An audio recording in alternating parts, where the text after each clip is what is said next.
For the last 7 days of my life, I have been living in the most remote village in all of Greenland. This village is so remote that traveling here from New York City, where I live, took 4 flights, 3 days, 2 Airbnbs, and 1 open-air boat ride. For 1 week of my life, I lived in the most remote town in Greenland. And this is the house that I've been living in, and I want to show you a quick tour because it's pretty wild. So this is a typical house that you would find in this village of Sakak. There's only 120 people that live in this town. And over the past year, I believe it was 20 tourists came the whole year. 20 people visited this place. I'm talking, this town is so remote, there's no running water. Actually, if you back up, this right here, this is the power line that serves power to the house. So there is electricity. For instance, dog sled is the fastest way to get around, or ATV. There's no roads, there's no cars, just dirt paths, and that's about it. And this is the front porch. This actually serves a really important purpose because there's lots of puppies running around. So you have to actually block off your front porch at night. Might have to take you guys back to New York, huh? I have no food, I'm sorry. I'm sorry, guys, I'm sorry. The puppies are safe to pet, but the actual dogs are 1 generation removed from wolves, and they will tear you up. They will actually tear you up. Yoon was saying that, what was it, a kid got killed? He said one of the guys here's friends was 8 years old, and he went inside to go grab his gloves or something that he forgot, and he came back outside and the dogs were eating his friend. Like actually eating his friend. And it actually is important to keep that closed at night. I want to point this out. I want you to comment down below what you think's in these black trash bags. Take a second right now and do that. These are bags of shit. We'll get to that a bit later, but first I want to show you the rest of the front porch. So this is a hunting and gathering community. This is where you would skin your game, all of that.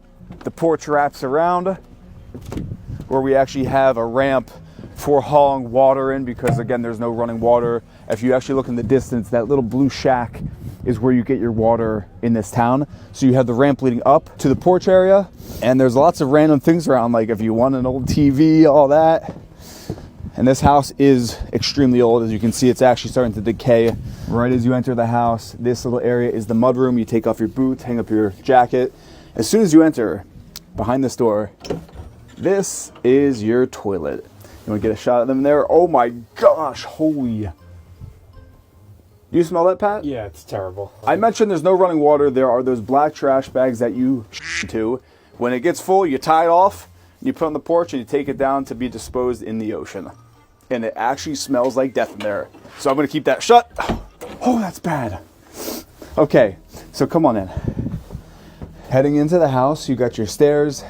In this pantry, this is the oil that actually heats the house, which I'll get to a bit later, how this place is heated, because there's no trees in Greenland. You can't burn any wood, so there's no fireplaces or wood stove. And this is the kitchen, straight out of 1955, all original as is. Now, before we go any further, I have to explain why I traveled to one of the most remote destinations on the planet, and what I was doing living in a house with no shower or toilet.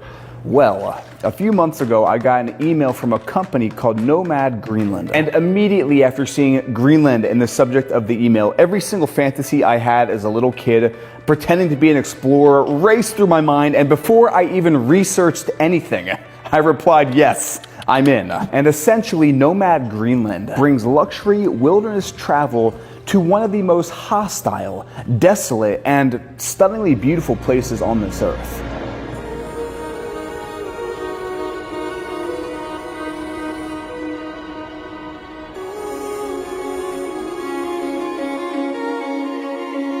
The company is run by husband and wife duo Yoon and Annika, who we became very, very close friends with throughout the duration of our time in Greenland. Given the extreme cold that Greenland can experience, the camps only stay open from June till September. Nomad Greenland has a camp in the north where we are right now, outside of the town of Sakak, and also a camp in southern Greenland where we'll be traveling later in this series. The week before our trip, there's a powerful cold front that blasted through the area, and Yoon gave us the option to either, 1, push the trip to next summer, wait an entire another year to go to Greenland, or to come up anyway and help him out with a little manual labor, closing up the northern camp and then going down to the southern camp. If you've been following this channel for a while, you know that this content wasn't always luxury real estate. I used to make travel guides to very remote, cold places. Look at that mountain. Look at that. We all doing good, and knock the wood, you're gonna make it. We're gonna make it. Are we gonna make it? This is our first actual glimpse of the full summit. We just got into the Alpine Desert, feeling strong.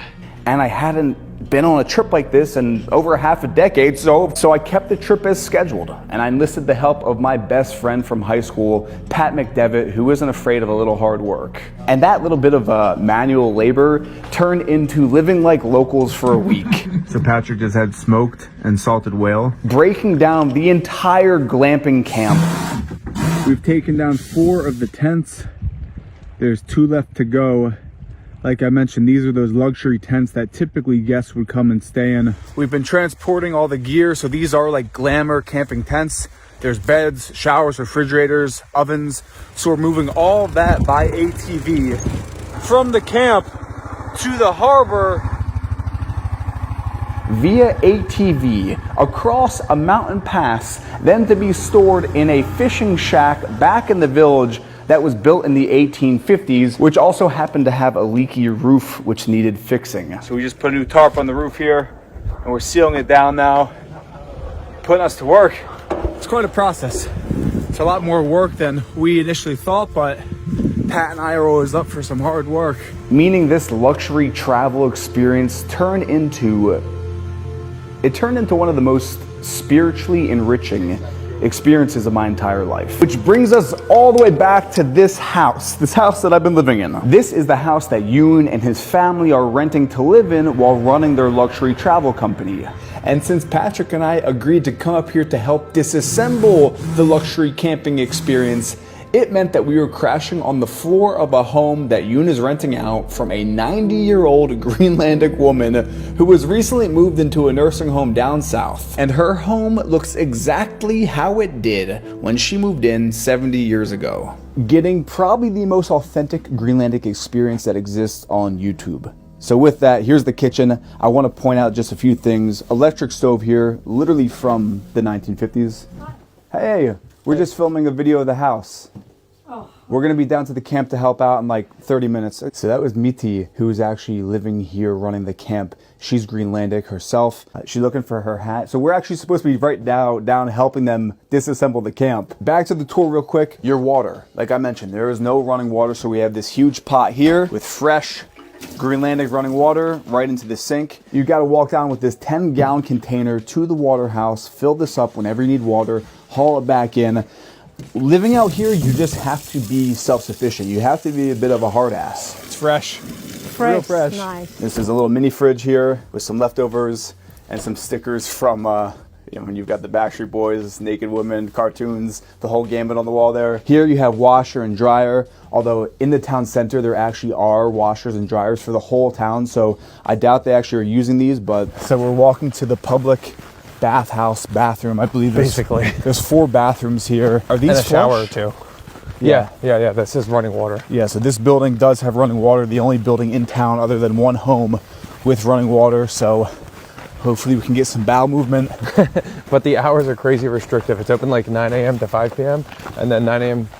Oh, hey Yoon. There's Yoon on the roof. So the hours are crazy. It's open like 9 to 5 during the week, and then it doesn't open until 12 on Saturday, and then it's closed Sunday. So if you want to take a shower on Sunday, you're screwed. All right, here we go. Into the public bathroom, shower. Oh, it's open, thank God. All right, here we are. Oh, it's nice and toasty. Yeah, it's very warm in here. Okay, so 3 bathrooms. What else do we have? Whoa, look at this laundry room. In a place like this, I mean, I guess when it's really cold, you might want to run on the treadmill, but this time of year, you don't need to be in here. Showers in here, I believe. There are showers in a 4th bathroom. Are the showers empty? Nope, something's showering. This is a luxury to have a washer and dryer in the house. This is your big old boy freezer because you have to preserve all your food here, all your game. I'm not going to open it up just because there's a lot of shit on it right now. In the past, to preserve the meat, they would have to dry it outside. So this is a luxury, and this is very new in a remote town like this, to have fresh meat on demand whenever you want it. Like all of our food we've been eating has been fresh, frozen food from the past summer. Whoa! Nice. Look at this guy. 3 of them. Oh, look at that. Okay. Oh. Here we go. Dinner is served. This is the heart of the home. Here you have the dining room. Everything you see in this home is left as is from when the woman who owned the place was living here. So all the pictures of the family on the walls, everything has stayed. There's so many random things. Like we walked in here and there's like a bolt action rifle for hunting just here, chilling. Here's the clip. Literally the clip's just right here. So if we wanted to go out and hunt, we could. Which is the craziest thing because if you needed food, you would have to do that. This is my cot. That's where Pat's been sleeping. It's literally a foam pad, and I have to say it has been extremely humbling to be sleeping on a cot on the floor in a Greenlandic home. And I've been sleeping pretty well, but I won't lie, waking up it feels like I got hit by a train. The town that I'm in is called Sakak, which actually means sunny side in Greenlandic. So every house is facing south, and it's kind of surreal waking up in the morning and you look out the windows and you just see 200-foot high icebergs just floating there in the harbor. It's pretty surreal, very tranquil. We've got your classic flat screen from the early 2000s here. And as far as heating the house, like I mentioned, there's no fireplace because there's no wood.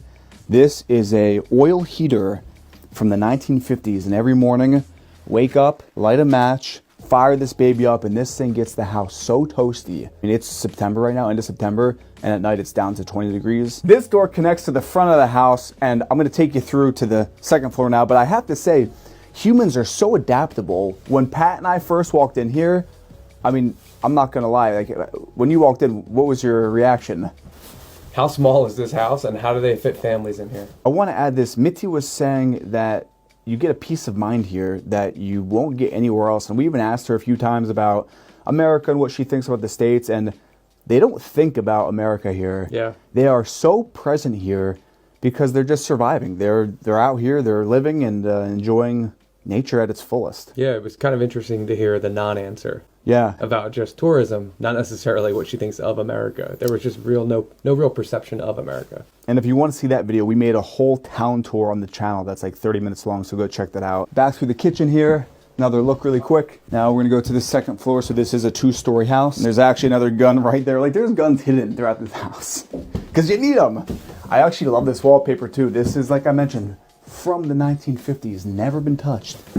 This is where you would sleep. So we have in front of us here the main bedroom with a mattress here, some closet space. Got yourself a nice view. Actually, that's a damn good view of the harbor, the icebergs floating. Show that behind you, another cot on the floor because Yoon and his 2 children are staying with us. So there's what, 4 people, 5 people living in the house? We make it 6. 6 people? Yeah. Full house. Is this? No way. There's a dial tone. I was not expecting. What the? So I could, if I wanted to, I could call, I was gonna say my home phone in New York, but I don't have a landline, but you could call if you needed to. Then you've got the second bedroom in here. Behind the door here, oh, it's actually still warm. This is the chimney that the oil heater runs up throughout the house. So I imagine this heats up pretty hot at night. I've actually never seen this. This is my first time up here. Another bed, another dresser, another TV, some cute cats on the wall. This house is on the older side, and like I mentioned, nothing's been done to it for the past 70, 80 years. But we actually saw a more modern home when we did the town tour. So if you want to go look at that, you can see what a modern house looks like in this town. That bathroom smells so bad. It's so stinky. I want to mention about the land though. So in Greenland, you don't actually own land. You have to get a permit from the government to then get approved to build your structure. So if you look around, there isn't really a yard. It's all kind of public space. So here you have your neighbors everywhere, just scattered about. I want to point this out, the laundry line. So this is probably the best way to actually dry your clothing is on the line here. Oh shit. That's the mother dog. There's been a few puppies living around the house, and Yoon was telling us that if we were to go pick up that puppy with the mother there, she would literally tear our throats out. But here behind me, that's the entirety of the town. And I actually filmed, like I mentioned, a full tour of the town, going through with the locals to show you what it's actually like to live here. This is just an example of a typical Greenlandic house. I hope you enjoyed this video, and consider subscribing if you'd like to see the rest from my Greenland series, which is coming soon on my channel.